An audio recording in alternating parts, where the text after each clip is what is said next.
Many homeowners in the Wichita and El Dorado areas are still cleaning up damage from the major flooding earlier this week. Now, there may be a new challenge, getting rid of a large amount of mosquitoes. Roman Campa explains.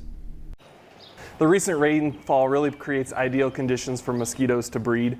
The warmer temperatures and recent flooding are creating the perfect storm for pesky insects. Typically, an adult female is going to lay between 100 to 300 eggs every 3 days. Expert Matt McKernan says eggs can hatch within 7 to 10 days, and then the cycle repeats quickly, especially in standing water. Mosquitoes typically are going to really need stagnant, still water in order to be able to lay their eggs and for those larvae to be able to then turn into adults. So all of the puddles, the pooling of water around the yard, in the gutters, things like that that aren't draining very well are going to be those ideal conditions for mosquitoes to breed in.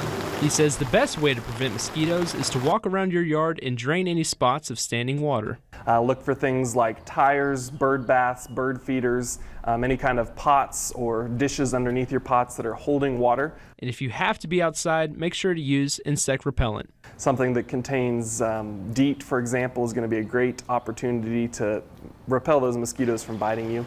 We'd also encourage people to avoid being outside at periods of dusk and dawn when mosquitoes are most active.